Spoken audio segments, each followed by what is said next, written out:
Meet my सन। इनको geography बहुत पसंद है, जनरल नॉलेज बहुत ज़्यादा ये इंटरेस्ट रखते हैं उसमें। तो आज आपके सामने ये भी आ गए हैं मेरे वीडियो में, लेकिन अभी जा रहे हैं, उसके बाद मैं ही रहूँगा। आइए चलते हैं। Okay, hi. Welcome in my channel again. आज आपके सामने जो टॉपिक लाया हूँ वो भी बहुत ही इंटरेस्टिंग है। हम हिंदुस्तान के रहने वाले, इस हिंदुस्तान की आबोहवा, उसकी जलवायु कैसी है, हम नॉर्थ से साउथ की तरफ या ईस्ट से वेस्ट की तरफ जाते हैं तो उसमें एक बैग से बहुत सारे चेंजेस आते हैं, क्योंकि हमारा हिंदुस्तान बहुत विशाल है, बहुत बड़ा है। इसके पहले टॉपिक मैं दूसरा पढ़ा चुका हूँ, वो था ड्रेनेज सिस्टम के बारे में, हिंदुस्तान की नदियों के बारे में। लेकिन आज मैं उसकी आबोहवा, जलवायु या उसकी क्लाइमेट कैसी है, इसके बारे में आपको बताऊंगा। डियर स्टूडेंट्स, डियर व्यूवर्स, आप इस तरह से देखें कि हमारे हिंदुस्तान के अंदर इसकी जलवायु की व्यापकता क्या है। बहुत विशाल है हमारी इस जलवायु का जो एक सिस्टम है, जो तरीका है, जो हमारे पूरे हिंदुस्तान में है, जो हमारे पूरे भारत में है। ज़रा सा मैप की तरफ थोड़ा सा आप देख लें, इस नक्शे की तरफ, कि जलवायु की जो व्यापकता है उसको हम किस तरह से देखेंगे। इसके अंदर दो चीज़ें हम शामिल कर सकते हैं। पहला तो ये है, वो है तापमान, और दूसरा वर्षा। ये दो प्रमुख चीज़ें होती हैं जो क्लाइमेट के अंदर, जो जलवायु में शामिल की जाती हैं। तो देखिए, इस जलवायु में अगर हम हिंदुस्तान के तटीय भाग में चलें, तटीय भाग आप कोस्टल एरिया, यानी यहाँ से चलें आप, भारत का कोस्टल एरिया बहुत विशाल है। देखिए, इस पूर्व में और इस पश्चिम में, ईस्ट और वेस्ट में, तो वहाँ पर अलग बिल्कुल हो जाता है। किससे? नॉर्थ के जलवायु से या मध्य के जलवायु से। भारत का जो मध्य का क्षेत्र है, या फिर नॉर्थ ईस्ट का क्षेत्र है, उत्तर पूर्व का, या फिर नॉर्थ इंडिया का, इन सब से बिल्कुल अलग सा हो जाता है। लेकिन आप देखें कि उस तापमान के अंदर कितनी विशालता है, कितने डिफरेंसेस हैं, कितनी विषमता है हमारे इस भारत के अंदर। जब आप देखिए, हमारा ये राजस्थान जो हमारे पश्चिमोत्तर में है, इधर आप देखें नॉर्थ वेस्ट में है, इस जगह का तापमान, और फिर आप चले आए इस कश्मीर के पास, लेह लद्दाख के तरफ चले जाएं और ऊपर जाएं इस जगह पर, तो दोनों के तापमान में कितना बड़ा अंतर हो जाता है। ये राजस्थान का चूरू एक स्थान है, जैसलमेर, और वो स्थान देखिए, जैसलमेर का भी एरिया और चूरू का एरिया। यहाँ पर इतना ज़बरदस्त गर्मी होती है। गर्मी के दिनों में यहाँ तापमान 50 डिग्री सेल्सियस से ऊपर चला जाता है। लेकिन वहीं दूसरी तरफ आप देखें तो हमारे इस जम्मू कश्मीर के ऊपर, यानी लद्दाख का जो एरिया है, वहाँ पर -45 डिग्री सेल्सियस टेम्परेचर होता है। लेकिन आप ये देखें कि इस जगह पर जो कारगिल, बड़ा मशहूर नाम है, आप सब जानते ही हैं, यहाँ पर हिंदुस्तान और पाकिस्तान के बीच में एक लड़ाई भी हुई थी। इस कारगिल में, जो लेह से थोड़ी ही दूरी पर है, इस जगह की पहाड़ियाँ इतना ज़्यादा ठंडा है, जो साइबेरिया, पूरे वर्ल्ड में साइबेरिया बहुत ही ठंडा स्थान माना जाता है। उस ठंडे को अगर दूसरा ठंडा स्थान माना जाता है तो वो कारगिल का यही हिस्सा है। तो वहाँ पर करीब करीब -50 डिग्री सेल्सियस टेम्परेचर हो जाया करता है जाड़े के दिनों में। तो इतना बड़ा डिफरेंस, यानी इस कश्मीर नॉर्थ में बिल्कुल से आप देखें वहाँ का टेम्परेचर और यहाँ का टेम्परेचर, यानी राजस्थान का, इन दोनों में कितनी विषमता है। उसी तरह से आप देखें अंडमान निकोबार द्वीप समूह, ये भारत का अंडमान निकोबार जो द्वीप समूह है, वहाँ पर, या फिर जो कोस्टल एरिया के पास में, यानी चाहे वो केरल के पास का तापमान हो, या इस जगह पर जो दिन और रात के टेम्परेचर का जो अंतर है वो बहुत कम है। यानी यहाँ पर जो डिफरेंस है बहुत थोड़ा सा है। बमुश्किल तमाम आप दिन और रात के टेम्परेचर में 5 से 7 डिग्री सेल्सियस का टेम्परेचर का आप फर्क जान पाएंगे, देख पाएंगे। लेकिन वहीं दूसरी तरफ अगर आप इस राजस्थान के हिस्से में आए तो वहाँ टेम्परेचर बहुत ज़्यादा फर्क पड़ जाता है। जहाँ टेम्परेचर दिन में बिल्कुल से 50 डिग्री सेल्सियस के आसपास टेम्परेचर हो जाता है, वहीं पर रात का टेम्परेचर बिल्कुल अलग हो जाता है। रात का टेम्परेचर 40 डिग्री सेल्सियस जैसा लेह में होता है उतना तो नहीं होता है, लेकिन वहाँ का टेम्परेचर करीब करीब 20 डिग्री सेल्सियस या 15 डिग्री से 20 के बीच में हो जाता है। अर्थात कितना बड़ा डिफरेंस हो गया, लगभग 25 डिग्री सेल्सियस का टेम्परेचर, 25 से 30 डिग्री का सेल्सियस का अंतर पाया जाएगा।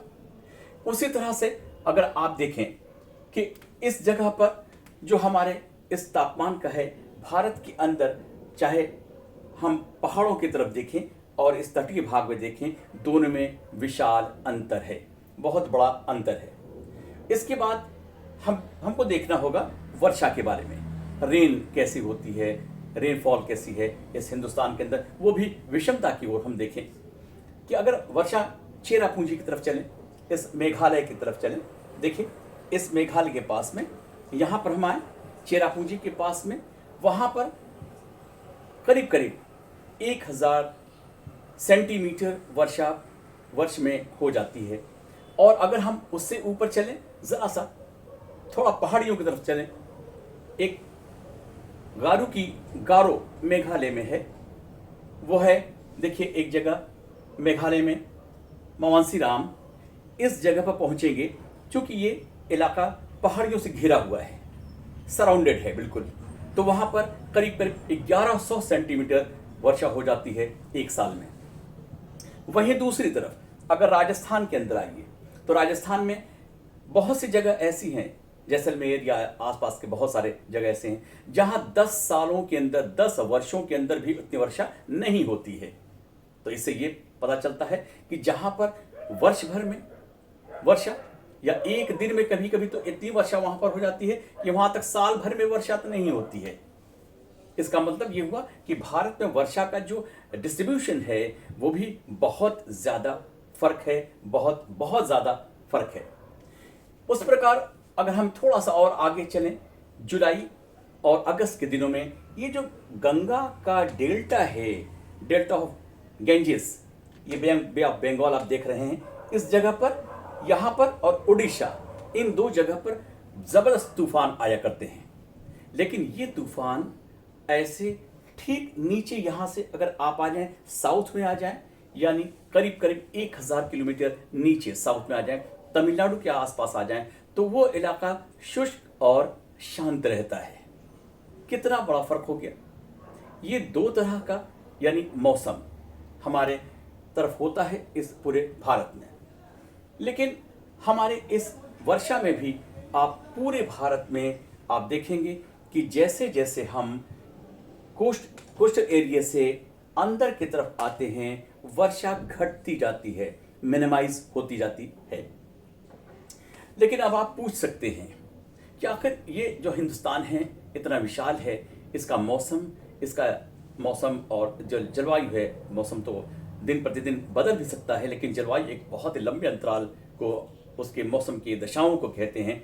तो यहाँ पर क्या वो चेंज आ सकता है, क्या उसमें कोई फर्क है? आखिर ये फर्क आया भी तो क्यों आया? आपको समझना ये जरूरी है कि पूरे हिंदुस्तान में जो वर्षा का डिस्ट्रीब्यूशन है या तापमान है, इसमें क्यों फर्क आ रहा है, क्यों इतना ज्यादा डिफरेंस है? उसके बहुत सारे कारण हैं। पहले अगर कुछ कारण की समीक्षा अगर आप करें तो सबसे पहले देखिए अक्षांशीय स्थिति। अक्षांशीय स्थिति यानी हम जो लैटिट्यूड हमारा है, देखिए हमारा कर्क रेखा लगभग भारत के बीच में से होकर के गुजरता है। ये गुजरती है ये रेखा भारत को दो हिस्से में बांट देती है, एक को उष्णकटिबंधीय नीचे वाले हिस्से को और ऊपर को शीतोष्णकटिबंधीय भाग में बांट देती है। ऊपर वाला हिस्सा यानी थोड़ा शुष्क, थोड़ा गर्म और थोड़ा ठंडा, लेकिन नीचे का हिस्सा ज्यादातर गर्म होता है, यानी साउथ इंडिया का हिस्सा ज्यादातर गर्म होता है। तो अक्षांशीय स्थिति हमारी इस प्रकार की है कि भारत को दो जोन में बांट देती है। ठीक है, एक क्या है शीतोष्णकटिबंधीय, दूसरा उष्णकटिबंधीय में बांट देती है। फिर इसके बाद देखिए एक महत्वपूर्ण चीज कि हमारे जो हिमालय पर्वत है, ये पूरा हिमालय पर्वत, ये बहुत इंपॉर्टेंट रोल अदा करता है, क्योंकि अगर हिमालय न होता तो भारत की ऐसी जलवायु होती ही नहीं। लेकिन हिमालय में सबसे खास बात यह है कि अपनी ऊंचाई के कारण जो हवाएं उठ करके जाती हैं वो सहारे इसके सहारे जैसे जैसे ऊपर जाती हैं वैसे वैसे ठंडी होती हैं और वर्षा कर देती हैं। इस प्रकार ये वर्षा कराने में सहायक है। दूसरा, बहुत ज़्यादा ठंडा नहीं करने देती हैं। हालांकि इन पहाड़ों के ऊपर के भाग बिल्कुल बर्फीले हैं, जैसे साइबेरिया के क्षेत्र हैं, लेकिन अगर ये ना होता तो हिंदुस्तान का सारा हिस्सा ही साइबेरिया की तरह होता, लेकिन ऐसा नहीं है। इसलिए इस हिमालय की बड़ी इंपॉर्टेंस है। इसके बाद देखिए, जल और स्थल का जो डिवीजन है, हमारा भारत है, उसमें देखें कि हम तीन तरफ पानी से घिरे हुए हैं, जल से घिरे हुए हैं।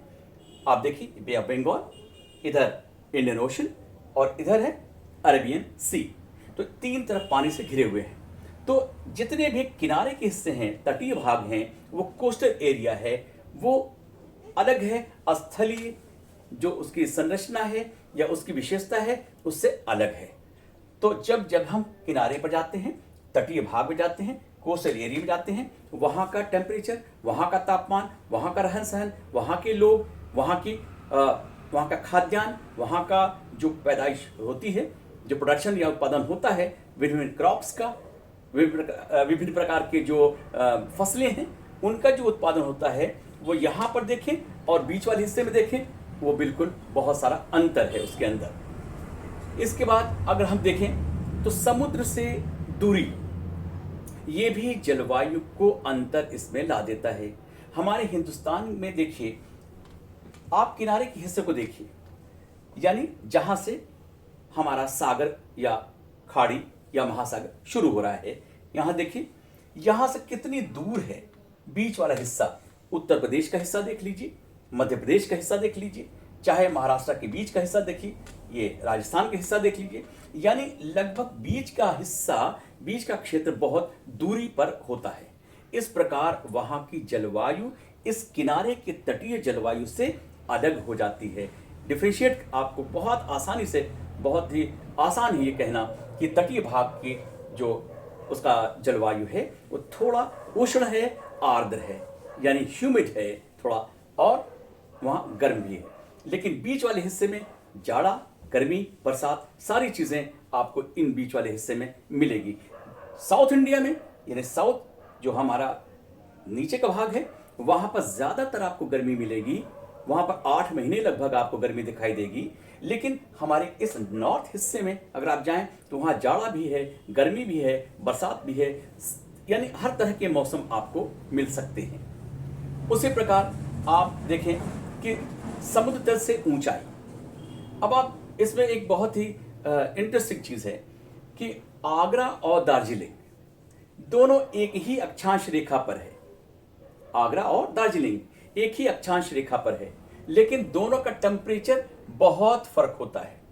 एक का टेम्परेचर जाड़े के दिनों में अगर देखें तो दार्जिलिंग का टेम्परेचर 4 डिग्री सेल्सियस हो जाता है, लेकिन वहीं आगरे का टेम्परेचर 16 डिग्री सेल्सियस के आसपास होता है। तो एक ही अक्षांश रेखा पर सिर्फ ऊंचाई की वजह से, जो पहाड़ों की ऊंचाई होती है, या हम समुद्र तल से जैसे जैसे ऊपर जाते हैं वैसे वैसे ठंडक बढ़ती जाती है। इसलिए यहाँ पर देखिए, उस जिसकी बात मैंने बताई, दार्जिलिंग वो ऊंचाई पर है, वहाँ ठंडक होगी, और वहीं आगरा समतल पर है, मैदानी भाग पर है, और वहाँ पर थोड़ा आपको गर्मी अधिक दिखाई पड़ेगी उसके मुकाबले में, उसके अपेक्षाकृत। इसके बाद आप देखें कि गर्मी के दिनों में जेट या प्रवाह जो होता है, जैसे लू चलती है, वो लू चलती है इस नॉर्थ इंडिया में अधिकतर, लेकिन साउथ इंडिया में ऐसी बात नहीं होती है। तो साउथ इंडिया में, नॉर्थ इंडिया, इसके बाद फिर मानसूनी, इन सब के बाद भी भारत की जो जलवायु है वो मानसूनी जलवायु है। लेकिन हम पूरे भारत को अगर मानसून, इसीलिए जानना ज़रूरी है कि हम मान लीजिए उठे आज और फौरन फ्लाइट पकड़ी और साउथ इंडिया चले गए, यानी कश्मीर का बंदा अगर साउथ इंडिया में जा रहा है तो वहाँ पर तो गर्मी होगी, लेकिन साउथ इंडिया का बंदा अगर नॉर्थ में बिल्कुल जा रहा है, लेह लद्दाख के पास जा रहा है, जम्मू कश्मीर में जा रहा है, तो उससे ठंडे कपड़ों की आवश्यकता पड़ेगी। इसलिए हमें अपने हिंदुस्तान के बारे में जानना ज़रूरी है, उसकी जलवायु के बारे में ज़रूरी बातें हमने आपको बताई कि इतना विशाल है, इसलिए हर जगह अपने आप में अनोखा है और जलवायु यहाँ की विभिन्न प्रकार की है और इसका जो कारण था वो हमने आपको समझाया। तो thank you very much my viewers. बहुत सारे लोगों ने आप लोगों ने सब्सक्राइब किया है मेरे चैनल को, आगे भी करते रहेंगे और इनबॉक्स आकर मुझसे क्वेश्चंस पूछते रहेंगे। तब तक के लिए फिर मिलते हैं अगले वीडियो में। Thank you so much, bye bye.